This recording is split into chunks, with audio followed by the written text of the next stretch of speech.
on, everyone? So today we are looking at Leetcode number 72, problem called edit distance. And this is a very tricky problem, especially if you're not familiar with dynamic programming or a method called tabulation. If you're unfamiliar with tabulation, I highly recommend reviewing it before trying to attempt this problem, or it can be very frustrating. But once you understand tabulation and how to apply it to this problem, it's actually not too bad. It's actually a problem that's quite easy to solve, and we can solve it quite quickly. And this is a very popular problem. We see it at Amazon. Amazon really loves this problem. Microsoft, Planetar, Google, Facebook. Okay, so let's take a look at the prompt here. We have two strings, word1, word2, and we want to return the minimum number of operations required to convert word1 to word2. And we have three operations that are permitted. We can insert a character, we can delete a character, or we can replace a character. So we have example 1 here. We have word1, which is horse, word2, which is ROS, and the output is 3. So the logic is that we have horse, we can swap that H with the R and get rorse. And then from rorse, we can remove that R, we can delete that. That's going to give us rows. And then all we have to do is just chop off that E, and that gives us our target word, ROS. And that took three steps. Okay, so let's go over this conceptually before we attempt to dive into the code. So what we have here is we have two strings. We have our word1, which is horse, and word2, which is Ross, ROS. Is that correct? Yes, ROS. And what we want to do is we want to figure out how many steps does it take to turn that first word, horse, into Ross. So what we can do is we can go ahead and swap this H and this R. So our first mutation here, we're going to turn this word horse into RORSE, because we're going to swap it with that first one. So we'll have RORSE. Then what we're going to do is we're going to go ahead and delete this R right there. We'll remove that. That'll take us to ROSE, and then we're going to go ahead and delete this E, and that gives us our target word, ROS. Okay, and there's 3 steps, because to go from here to here is 1 step, to go from here to here is 1 step, and to go from here to here, our target word, is 1 step. So we have 1, 2, and 3. Our output is 3. Okay. Now, what we want to do is we want to look at a method called tabulation. It's something that's used in dynamic programming, and it really makes this problem much easier to handle when we look at a method called tabulation. And all it is think of it like keeping a tab. We want to create a grid, or usually you use an array, but for this we'll be using a grid because we're comparing 2 strings. And we want to keep a running tab of where we are up to that point as we traverse that grid, and we keep a tab essentially. And when we get to the full traversal of that grid at the end, that should give us our correct output. Okay, so if that doesn't make sense, let me draw this out so it can be a little more clear. So with tabulation, we want to have our first values preset. Okay, so we have horse. We're going to go ahead and set that in the y-axis. So we'll have HORSE. This is going to be our rows. Okay, and then we are going to have our columns, or our x-axis, and we're going to start with an empty string, and then we're going to have ROS. Okay, this is going to be our columns.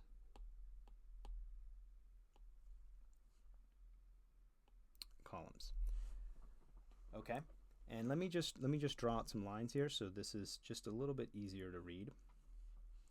we are going to have a grid, essentially an m by n grid, okay?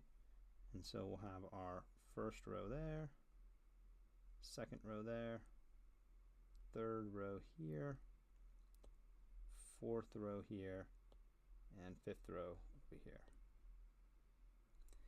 Okay, and then let's go ahead and do the same for our columns.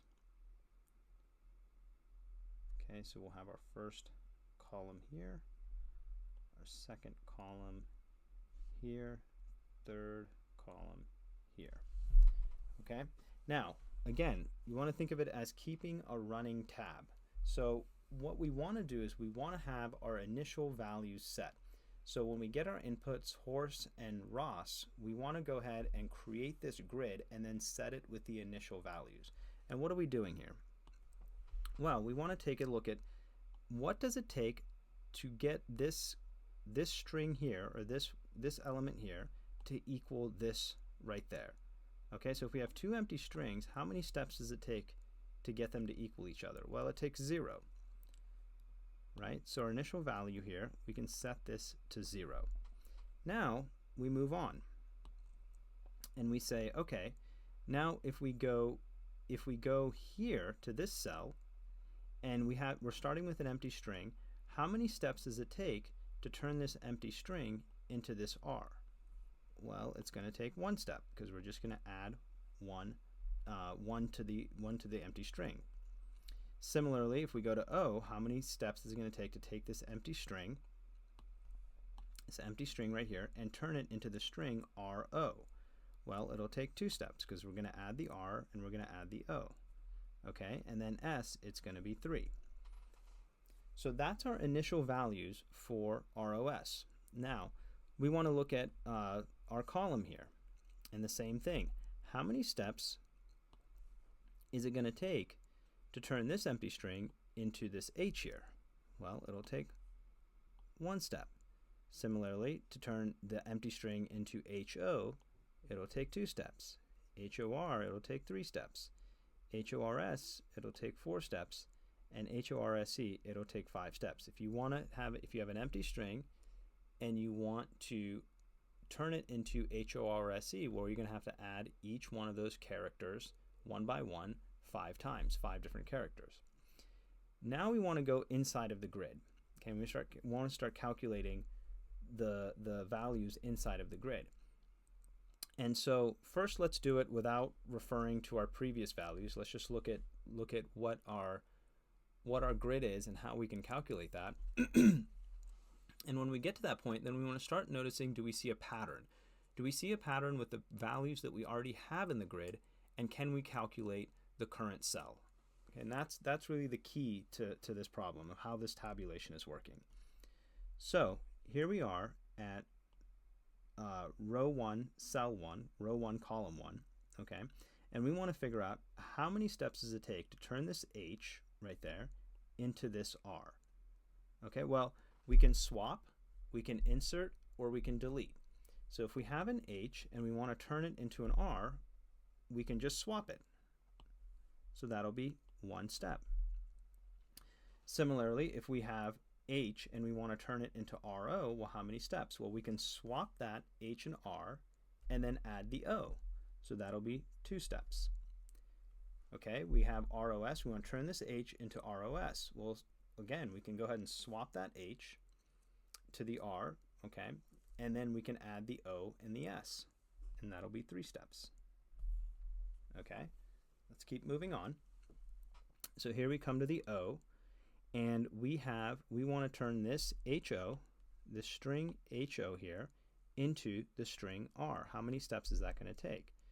Well, we have to, we can swap the H and the R, that's 1 step, and then just delete the O, okay? So that'll take 2 steps, okay? Now here, we are now at the same character. We have an O on our row and an O on our column, okay? And when we look at how many steps will it take to take the string HO and turn it into RO, okay? How many steps will that take? Well, it'll take just 1 step. because all we have to do is swap the H with the R, and we can convert this string HO into RO. It only takes one step. Okay, so we have one right over there. And now we go to HO to ROS. Okay, so ROS. How many steps does it take to take HO into ROS? And here it's going to take, let's see, we can swap one with H and R, and then we already have the O, and we can add the S. So it'll take 2 steps. Okay, now we can go through the whole thing, but I want you to, at this point, to really look at this and see, is there a pattern? Is there a pattern that we're noticing? Because right now we're manually figuring this out, and obviously that doesn't work for code. We want to figure out, is there a pattern? Is there a pattern that we can use? Is there something that we can use from what has already been previously figured out from the cells that are filled in, and apply that to the unknown cell that we're currently on? Okay, and so there's 2 options. Either one, the character can be the same, like we had an O over here, or it could be a different character, like we have H and R over here. Okay, and if you look here, when there is an O, all we have to do is look at what was before, what was in this diagonal cell, and we just move that down, because we're not adding anything. Whatever it took to get to H to R, and because this is the same character, we don't have to add anything. We can just move this value down to our current cell. But if we look at the 2 here, okay, the pattern here is whatever is the minimum number of the adjacent 3 cells, we take that minimum number, which is 1, because we figured it out already up to this point, and then we add 1. We just add 1 for the current cell that we're in. And that is it. Okay, that is all we have to do. And so once we figure that out, it's actually, this problem is actually not too bad. Okay, so what I'm going to do here is I'm just going to move this down a little bit, so we can write out the logic here. Okay, and what we want to look at is we want to say, if word1 at row -1, remember we want to use row -1 because we added 1 to the row, okay? If that character equals word2 at column -1, then all we want to do is take that diagonal value in our table and set it to the current cell in our table. So we just want to do table at current row and current column is just going to equal that diagonal value that's already in the table of row -1 and table of column -1. Okay, so if we're dealing with the same character like we were in the O here, so if we go over here to this O and this O right here, it's the same character, then we're just moving this value in the diagonal cell over into our current cell. That's all we're doing. Okay, and else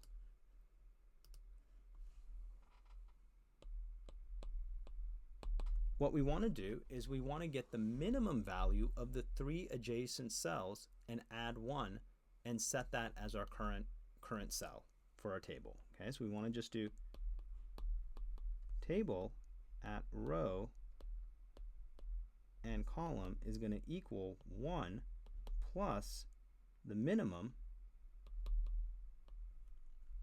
Okay, and we're going to want the 3 adjacent cells, so the one above it, the one across from it, and the one next to it. So we can do table of row -1 column, table of row column minus 1, or our diagonal, which is table row minus 1 or column minus 1. And then once we're done iterating through our entire table and filling in all those values, then all we have to do is return the very last value. The last row and the last column, whatever that is, will be our output. Okay? And that's it. It's not too bad. Once we figure out what that pattern is, we draw it out in a graph and we figure out, okay, this is what our pattern is, then this can actually be solved very, very quickly. Okay, so let's go ahead and code this out.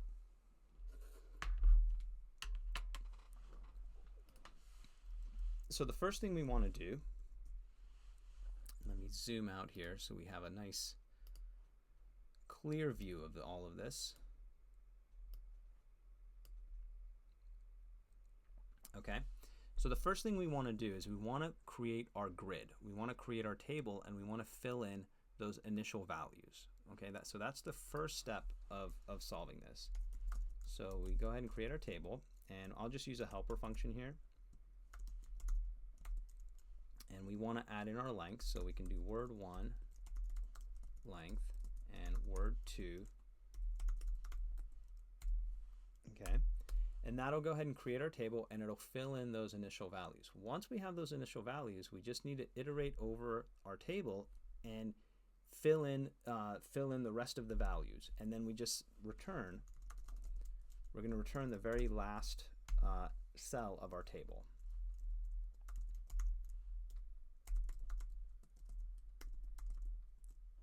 And this will be table of 0.length minus 1. So that is just giving our last row and our last column.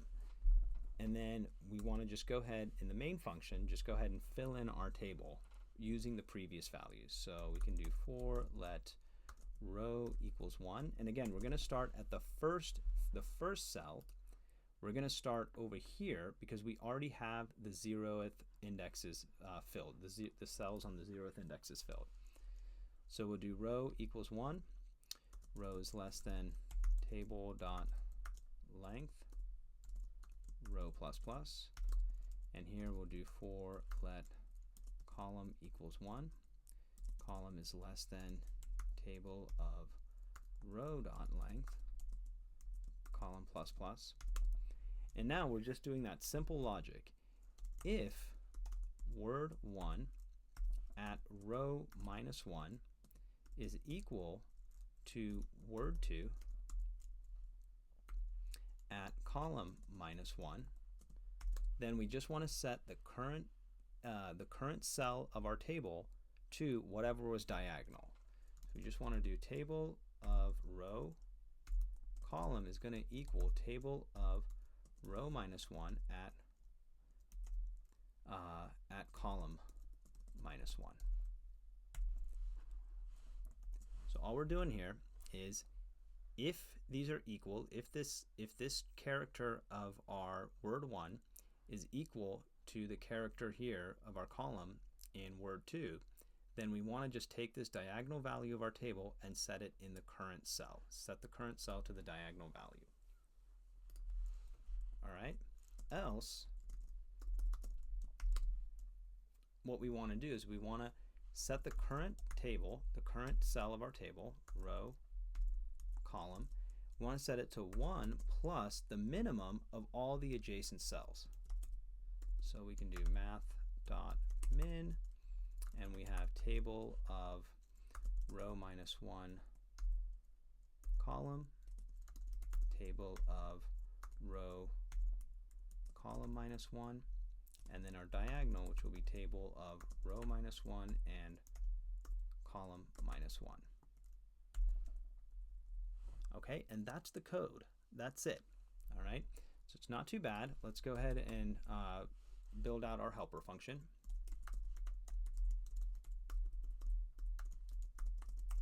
And we're going to have len1 and len2.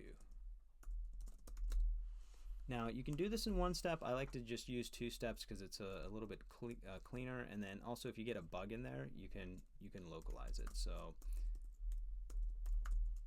we'll do our table, and we'll just set it to an empty array, and we'll go ahead and iterate over it. So for let row equals 0, row is less than len1 plus 1, because remember we want to add 1 to our rows, and we're going to do row plus plus.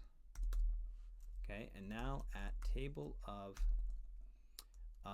at row, we're just going to set another empty array, and then we're just going to push in our columns, our values for the columns. Initially we're going to set the whole grid to 0, and then we'll go ahead and add in our initial values. So we can do let column equal 0, column is less than len2 plus 1, column plus plus.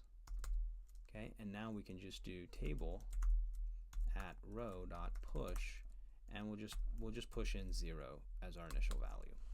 So all this did was go ahead and create this table here, and every one of the cells is just filled in with an initial 0 value.